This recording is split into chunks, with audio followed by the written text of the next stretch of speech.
Today's framework is a big one, and it's so powerful that I built my entire business using the knowledge and research contained within as a foundation for growth.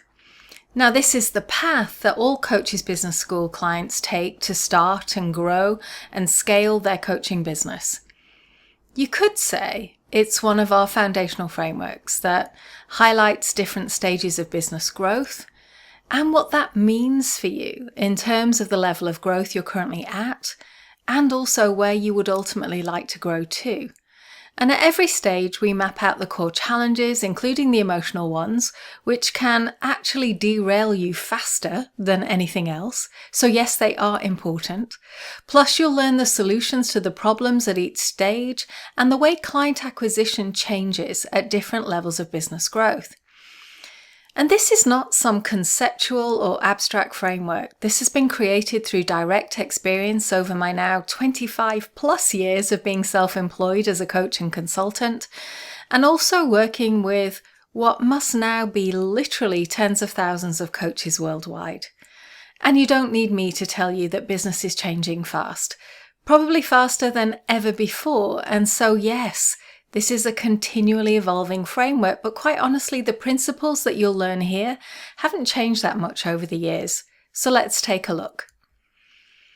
Okay, so here it is, the Coach's 7-figure business blueprint. Now, as you can see, there's a lot of information included. You can download your own copy below so that you can refer back to this whenever you want to. Now, I want to start on the right-hand side of the pyramid, where you can see the 3 paths, or the 3 main stages of business growth as I define them: the foundation path, the flow path, and the freedom path. And before everything begins in terms of your business, there are the prerequisites, which is really part of the foundation in pink, but I've kind of split it out for clarity, as this is ground zero where we all begin. And I'm not going to just read the framework aloud, as you can read it for yourself. So I'm going to freewheel a little around the business growth journey everyone takes to be successful. And just so you know, at Coaches Business School, success is not only defined by money and profitability, that's a part of it for sure, but we teach purpose-driven profits, bringing our impact to an equal level with our cash flow. And you do need to think about what your measures of success are for you and your business, because everyone is different.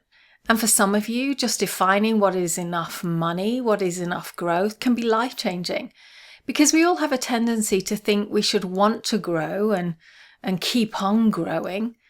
But that's just not true in my experience.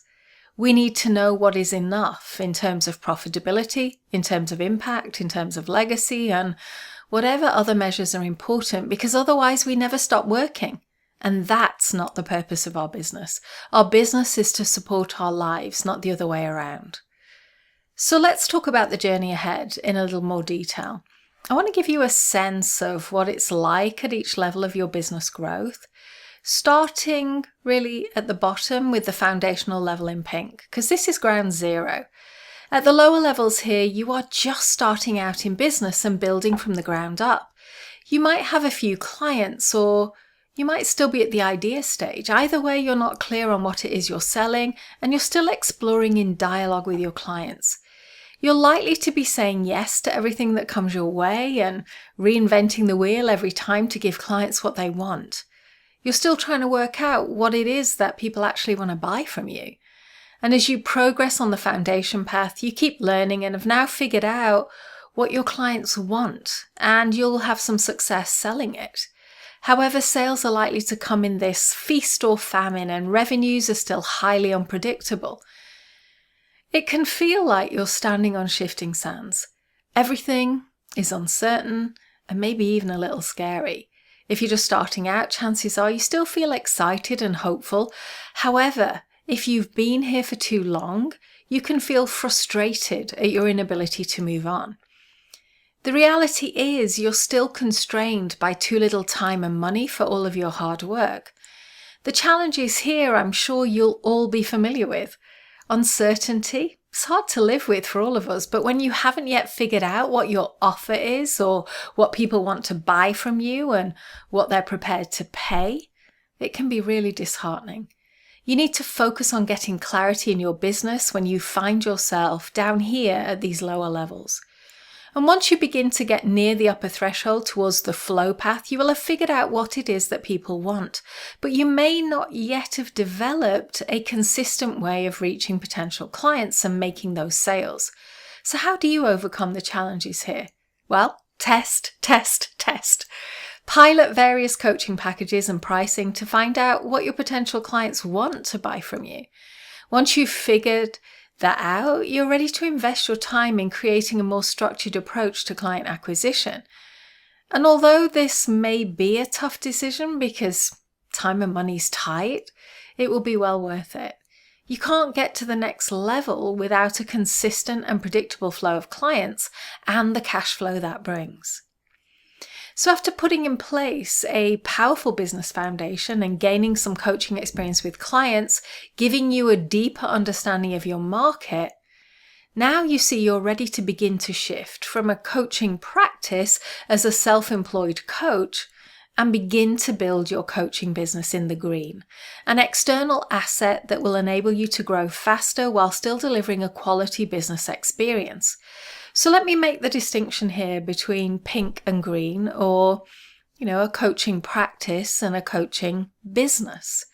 Because a business has several important characteristics. It's bigger than any one product or service. If you have a single product or service, you don't have a business, you have an offer. A business is bigger than one person. It has employees, it has assets and systems and IP. If there's just you, you don't have a business, you have a job. And in business, you have control and ownership of your core assets. If there's just you without any tangible assets, you don't have a business. You have everything of value locked inside of you, meaning you are simply practicing coaching at the foundational level. Make sense? So as you move into the flow path, you begin to build your business and grow your impact. Now, this is where your money flow becomes consistently established as you begin to systematize processes and streamline your business model. It helps you to break through the constraints of trying to do everything yourself, and we all know how hard that is, don't we? Now, in terms of where you are, well, you will have had some success by now or you wouldn't be here, but that doesn't mean you can sit back on your laurels. You've probably nailed your offer and people will be buying it. You're ready to make multiple six figures in revenue. And a common mistake is to think that all you need to do now is get more clients, so you prioritize client acquisition strategies. However, this can lead to you getting stuck. So what does it feel like here? Well, for a lot of my clients in pink who just want to get to green, I think they can sometimes be surprised to find this too has its challenges. You can feel an urgency to invest more in your business, but there are likely to be some cash flow constraints that can hold you back.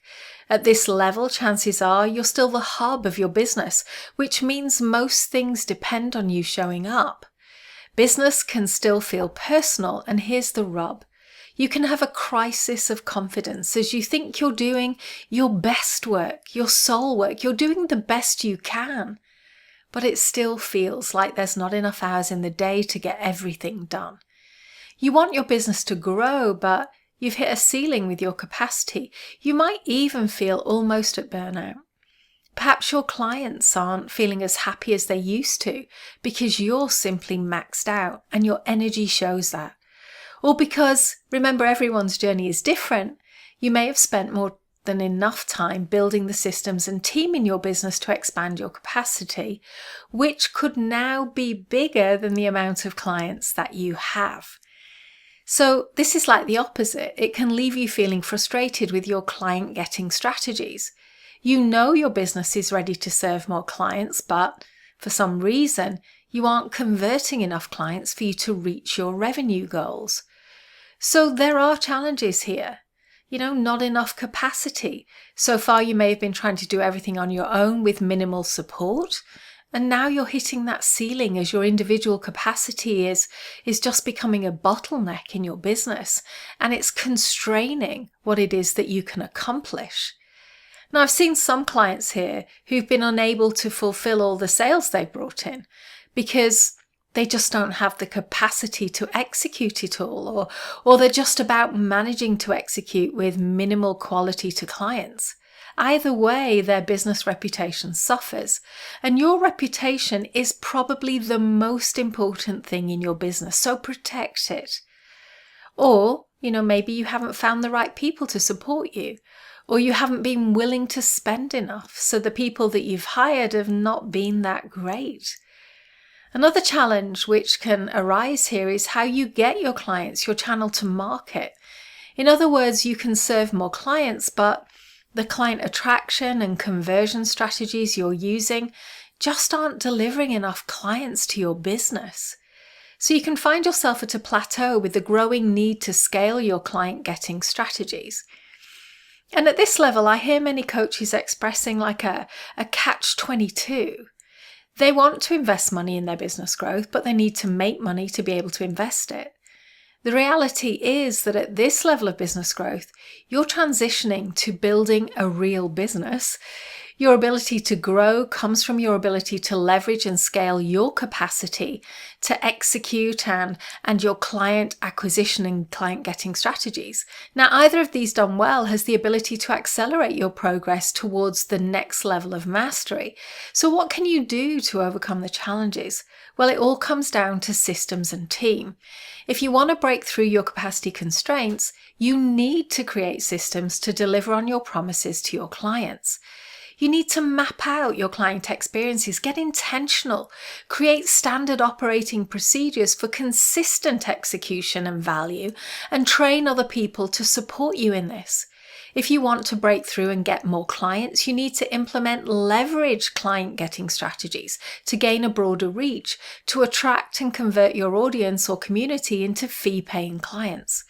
So once your business is established and you're enjoying consistent levels of income and a predictable flow of clients, the next level takes you to the freedom path, going beyond the identity of being a coach to really becoming a trusted authority. And this is the path of leverage and scale. Because again, you're called to a new level of transformation within yourself as well as in your business. You could say, this is the place where you shift from managing your business to becoming the CEO or thought leader of your business. Your role becomes more strategic and less in the weeds actually doing, if that makes sense. And I want to warn you, this can be a difficult transition for many of us because it demands that we let go of some of the strategies that have made us successful so far, and we begin to implement things that may feel counterintuitive. You now have a great coaching business that is delivering you a good level of success. This is enough for some people. However, you are still likely to be the bottleneck in your business, the SPOF, or single point of failure. Now, I love that term SPOF. I actually learnt it from an IT team I was working with in Europe many years ago, who played a game during an off-site retreat where they tried to weave it into as many sentences as they could when talking with the senior team to see who would ask what it meant. And it was actually quite hilarious because the senior team had no idea, including me as the facilitator. I had no idea. So it's not something I'm ever going to forget, but I digress. Okay, so let's get back. In other words, SPOF means you have built your business around you with a hub and spokes framework where you are at the center and everyone else orbits around you. And the problem is this model is only manageable up to a point. You're likely to hit a ceiling of growth where you start to plateau. And as more people become involved, it can become harder to track what's going on as your business becomes just too much to handle. It now begins to feel hectic, exhausting, and overwhelming, and there is a danger that you may feel close to burnout. You see, you're used to having centralized control and keeping everything running with your own bare hands, but now things are changing. Money is flowing, clients are coming your way, but you can feel like your team is letting you down. You're pushing forward with both client acquisition and building that internal capacity, and it feels like you're holding everything together with string. Now, your challenge is complexity. Your business has grown past what can be managed by you. Everything you've been doing to get to this level can be seen in your operating procedures, which may need simplifying and aligning with this new level of capacity. Now is the time to consider what it is you really want. And if it's more growth, then it's time for you to simplify. You also need to step into the role of trusted authority, and to do that, you'll need to leave the management of your business to your team to free you up from the daily grind to fully inhabit a new role as CEO and figurehead of your business. Now is the time to truly build a self-managed business with a high-performing team supported by clearly defined roles and systems. And don't forget the need as the business leaders to define your internal values and goals, your vision and growth strategy as you establish a clearly defined conscious culture as your internal business reality. So there you have it, a clearer sense of what is involved at each level of business growth, giving you the bigger picture and setting the context of what lies ahead. Now it can feel like a lot. And it's true, there are likely to be a number of things you need to shift and change so you can fulfill your unique business potential. But don't worry, when you have the clarity of a structured growth path ahead, you can take this one step at a time. You can get to the next level of growth with small amounts of incremental change, which compounds over time, and you can keep moving to achieve your goals.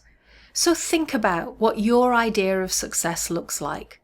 What level of business growth are you currently in? What level would you like to reach 12 months from now? And what stage would you ultimately like to grow into? Because your answers here will inform your path moving forward. Okay, if you have any comments or questions, I'd love to hear them. You can comment below or send a message to hello@coachesbusinessschool.com. And you can download a copy of the framework by following the link in the comments. I hope it helps you understand the growth path of your coaching business and what it is that might be in store for you as you grow. Until next time, lots of love.